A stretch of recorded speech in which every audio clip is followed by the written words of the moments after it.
नमस्कार मित्रों, स्वागत है आपका इस यूट्यूब चैनल पे। टीटीई की फर्जी परीक्षा और प्रशिक्षण करवाकर लाखों ठगे। बड़ा विचित्र समय आता चला जा रहा है। सबसे बड़ी हंसी की बात तो उन अभ्यर्थियों पर आती है कि वो नौकरी का एक लेटर देखकर ऐसे बौखला जाते हैं कि वो उसकी सच्चाई और उसके पीछे कहीं कोई गड़बड़ तो नहीं है उसकी जांच किए बिना आगे बढ़ जाते हैं। पहले खबर पढ़ लेते हैं क्योंकि बड़ी खबर है। बहुत बड़ी खबर है। फटाफट पढ़ लेते हैं, फिर बात करेंगे इस पर भी। तो रेलवे की टीटीई की नौकरी का झांसा देकर जालसाजों ने पीड़ित की फर्जी परीक्षा करवाकर लाखों रुपए ठग लिए। साथ ही रेलवे स्टेशनों में अन्य युवकों के साथ भी फर्जी प्रशिक्षण भी करवा दिया। मामला तब सामने आया जब पीड़ित को वेतन नहीं मिला। शक होने पर जालसाजों से संपर्क किया गया तो वह पीड़ित को जान से मारने की धमकी देने लगे। इसके बाद पीड़ित ने नई दिल्ली रेलवे स्टेशन पर इसकी शिकायत की। पुलिस ने धोखाधड़ी और ठगी का मामला दर्ज किया है। शुरुआती जांच में पता चला कि आरोपियों ने 10 और लोगों से भी इसी तरह से ठगी की है। महेंद्रगढ़ हरियाणा निवासी रवि शर्मा ने पुलिस को दी शिकायत में बताया कि वह दिल्ली मेट्रो के टिकट काउंटर पर ठेकेदारी में काम कर रहा था। यहीं पर उसकी मुलाकात बुध विहार निवासी हिमांशु से हुई। हिमांशु ने कहा कि वह उसकी भारतीय रेलवे में टीटीई की नौकरी लगवा सकता है, लेकिन इसके लिए लाखों रुपए लगेंगे। पीड़ित के पिता किसान हैं, उन्होंने खेत को गिरवी रखकर उसे पैसे दिए। 2021 में उसने हिमांशु को 2 लाख रुपए दिए।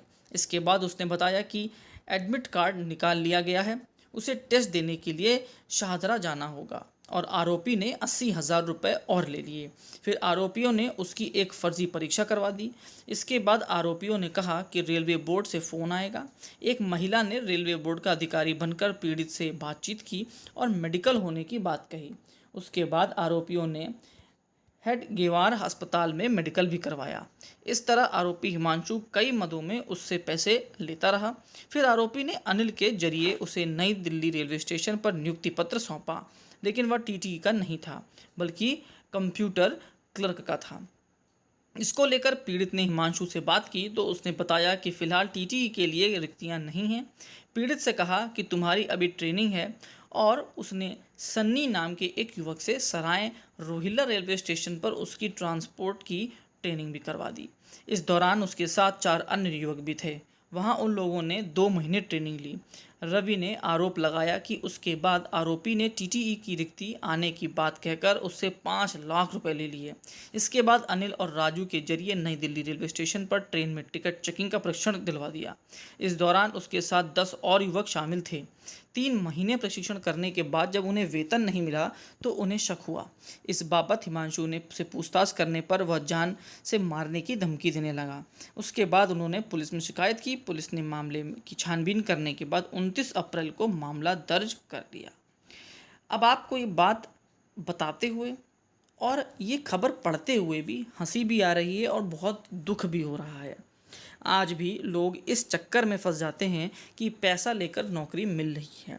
देखिए, 100% तो हम नहीं कह सकते कि बिल्कुल प्योर मामला चल रहा है, क्लियर मामला है, लेकिन फिर भी कहा जाए तो 90 नहीं तो 95% की उम्मीद है कि इस वक्त धांधली बहुत कम है।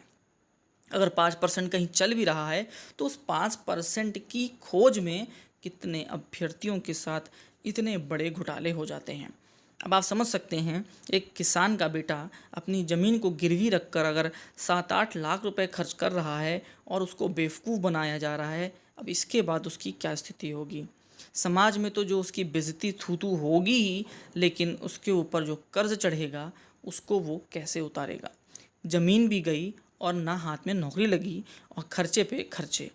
लेकिन बात समझ में नहीं आती ऐसे अभ्यर्थियों की कि अगर आप इतने पढ़े लिखे हैं तो क्या आपको इस पूरी प्रक्रिया में कहीं भी कोई फर्जीवाड़ा सा महसूस नहीं हुआ। अगर आपको नियुक्ति पत्र मिल रहा है तो नियुक्ति पत्र मिलने का मतलब है कि आप जो वहाँ का स्टेशन मास्टर होगा वहाँ पर आपको जाना होगा, वहाँ पर आपकी ज्वाइनिंग होगी, कोई रजिस्टर होगा, वहाँ आपका साइन होगा। इन सभी चीज़ों को जब आप देखें कि आपको नहीं मिल रहा है तो आपको शक नहीं हो रहा। मान लीजिए मैं एक प्राइमरी स्कूल में मुझे नौकरी मिली, तो जब तक मैं बीएसए ऑफिस से नियुक्ति पत्र लेकर अपने बीओ से सारी उसके वेरिफिकेशन कराने के बाद विद्यालय में अगर मुझे ज्वाइनिंग नहीं कराई जा रही तो कहीं ना कहीं तो धांधली है। लेकिन अभ्यर्थी नौकरी पाने की आस में इतने अंधे हो जाते हैं कि वो इन जालसाजों को मौके पे मौके देते हैं। उनको कई बार ऐसी दस्तक होती है कि उनको लगेगा भी शायद दिल में कि कहीं तो कुछ गड़बड़ हो रही है, लेकिन वो इतना फंस चुके होते हैं कि ना तो अब पीछे जा सकते हैं ना तो आगे। तो उनको लगता है कि चलो अब इतना हो गया है तो कुछ दिन और सही, क्या पता सब सही हो। लेकिन इस तरह के मामलों में प्रयास करना चाहिए कि ना फंसें, अपनी मेहनत से आप नौकरी पाइए। जालसाज़ों के चक्कर में शायद 5% लोगों को ही नौकरी मिल पाती हो, लेकिन 95% के साथ धोखा ही होता है। तो अपनी मेहनत पे भरोसा करिए। कोई भी सरकार हो, कोई भी अधिकारी हो, इस वक्त उम्मीद नहीं है और आने वाले समय भी उम्मीद नहीं है कि इस तरीके से नौकरियां दी जा सकें। एक समय था जब इस तरीके से नौकरियां लोग करते थे, और आज जब जांच होती है तो वो पकड़े भी जाते हैं। लेकिन ये गलत रास्ता है, और गलत रास्ता कुछ समय तक तो बहुत अच्छा लगता है, लेकिन बाद में अंत बहुत बुरा होता है। लास्ट तक वीडियो देखिए, आपके लिए आपका बहुत बहुत धन्यवाद। अगर आपको कंटेंट पसंद आता हो तो लाइक किया करिए, मित्रों तक शेयर किया करिए, क्योंकि आपके व्यूज़ ही बताएंगे कि मेरी मेहनत सही है या गलत। धन्यवाद।